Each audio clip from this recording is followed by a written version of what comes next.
आपका हमारे YouTube channel में। आप सभी हरि भक्तों को मेरा प्रेम भरा राधे राधे। और आप सब कैसे हैं? आशा करती हूँ आप सब अच्छे होंगे। तो आज की वीडियो में आप करके लिए लेकर के आई हूँ ठाकुर जी की। आज देखिए किस तरह से स्नान वगैरह करा करके मैंने इन्हें तैयार करा था, वो सब आपके साथ ले करके आई हूँ। दूसरा, अब जो है आगे आने वाली जो एकादशी है वो निर्जला एकादशी है, वो है 18 जून को।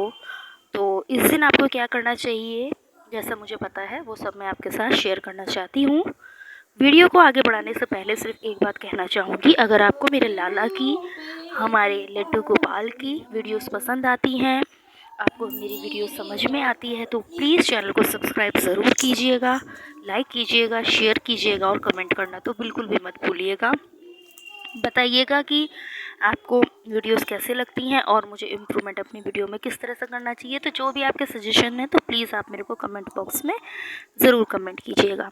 तो चलिए वीडियो को आगे बढ़ाते हैं। जिस तरह की आपको पता है कि 18 जून को जो है इस साल निर्जला एकादशी मनाई जा रही है। जिस तरह की आपको नाम से ही पता चल रहा है निर्जला, यानी कि इस दिन जो है निर्जल रहने का बहुत अधिक महत्व है। इस दिन आप एकादशी के दिन एकादशी का पूजा तो करें ही करें, व्रत तो करें ही करें। साथ में इसमें क्या होता है कि आपको जो है कोई भी तरल पदार्थ नहीं लेना होता है।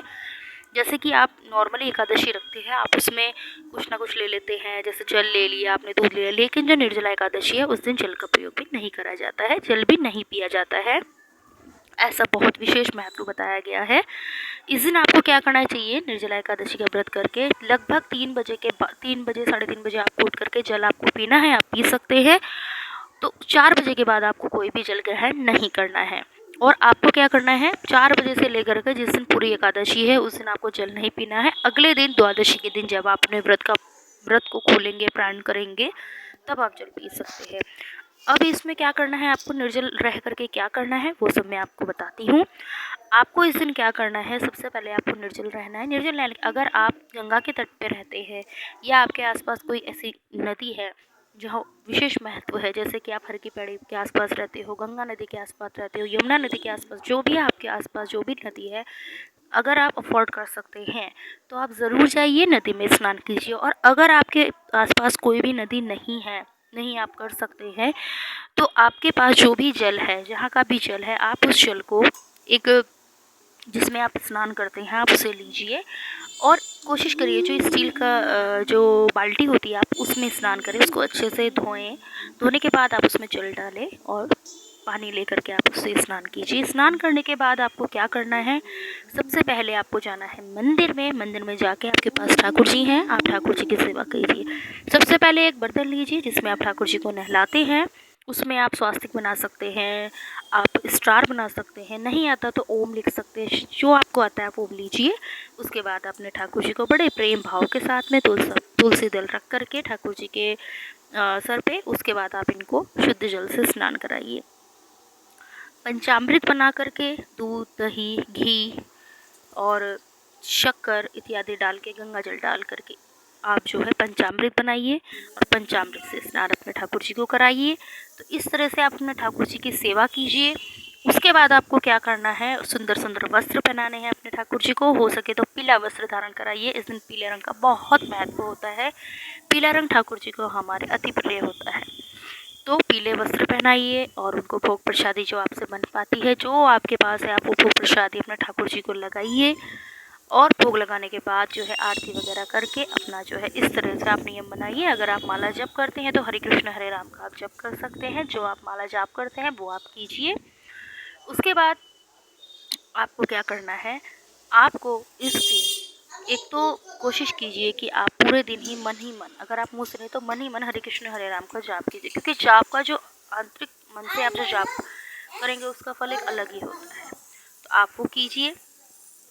करने के बाद आपको क्या करना है, जो भी आप दान में जो आपसे बन पड़ता है, वैसे तो इस दिन मिट्टी का जो घड़ा होता है, मिट्टी के घड़े में आप जल भर करके अगर आप उसका दान देते हैं तो इसका तो बहुत महत्व, क्योंकि इस दिन शरबत दान करने का बहुत महत्व है। फल हो गया, फल जो भी आपसे बनते हैं, जैसे आम हो गया, खरबूजा हो गया, आप ये सब चीज़ें जो हैं, खीरा हो गया, इनका आप दान कर सकते हैं।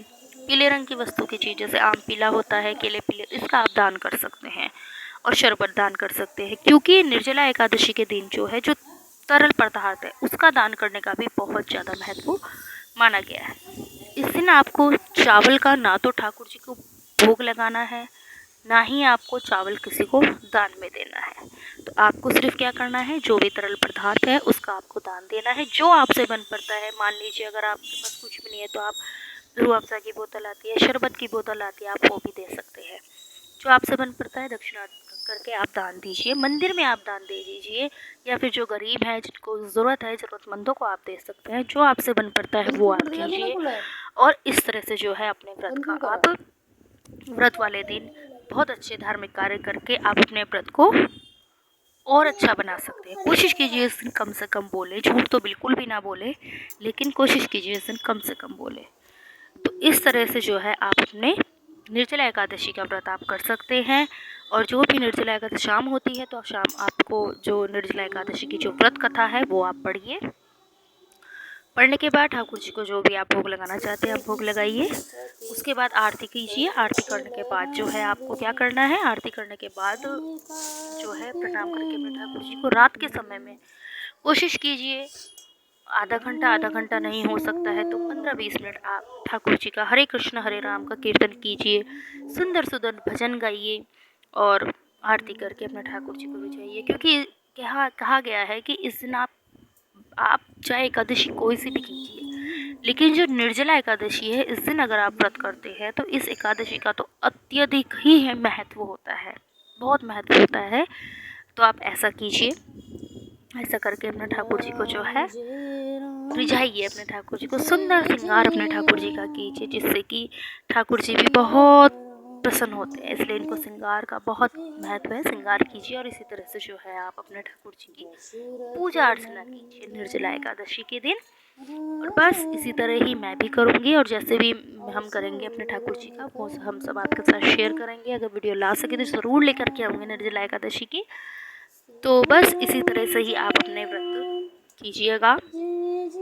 वैसे अलग अलग महत्व है, अलग अलग चीज़ों का दान है, अलग तरह से पूजा विधि विधान होंगे। ऐसा नहीं है कि जिस तरह मैंने आपको कहा उसी तरह आपको करना है, लेकिन जितना मुझे पता था वो सब आपके साथ में शेयर करना चाह रही थी, तो इसलिए मैंने इस वीडियो में आपके साथ शेयर कराया। और जैसे कि एकादशी अभी आई नहीं है निर्जला, तो पहले ही ये वीडियो अपलोड करने का मेरा मेन उद्देश्य ही यही है, जिससे कि जिसको नहीं पता है, मान लीजिए, क्योंकि आप ही देख लिए भारत में बहुत लोग ऐसे हैं जिनको कई चीज़ों के बारे में नहीं पता, तो उनके लिए ये वीडियो है कि ज़्यादा नहीं कर सकते हैं तो थोड़ा बहुत आप ज़रूर कीजिए। इस दिन जो भी ज़रूरतमंद है इनको आप दान ज़रूर दीजिए। तो ऐसा करने से जो होता है आपका सुख समृद्धि की प्राप्ति होती है और बहुत अच्छा होता है। तो इस दिन ज़रूर इस तरह से आप पूजा कीजिए। वैसे तो जैसा आपसे मन पड़ता है उस तरह से पूजा कीजिए। भगवान सभी की सेवा लेते हैं। भगवान हमारे जो नारायण है, विट्ठल नाथ जी हैं, वो तो भाव के भूखे हैं। लेकिन कोशिश कीजिए इस दिन आप अच्छे से अच्छा अपना व्रत को करने का, कम से कम बोलने का, ज़्यादा से ज़्यादा इस दिन हरिनाम का नाम लेने का, हरे कृष्ण हरे राम जपने का। तो इससे आपका देखना, आप केवल बाहर ही नहीं, आपको महसूस ये देगा कि आप आंतरिक सुख का अनुभव कर रहे हैं। तो आप एक बार इस तरह से करके ज़रूर देखिएगा। और ये देखिए, साथ साथ आपको मैं अपने ठाकुर जी की वीडियोस भी दिखा रही हूँ कि मैंने अपने लाला का किस तरह से श्रृंगार कराया। देखिए, आप सब दर्शन कीजिए। और नेक्स्ट वीडियो ज़रूर जल्दी मैं लेकर के आऊँगी निर्जला एकादशी व्रत कथा। और अगर आपको मेरा चैनल पसंद आए तो प्लीज़ चैनल को लाइक शेयर सब्सक्राइब करना मत भूलिए। राधे राधे।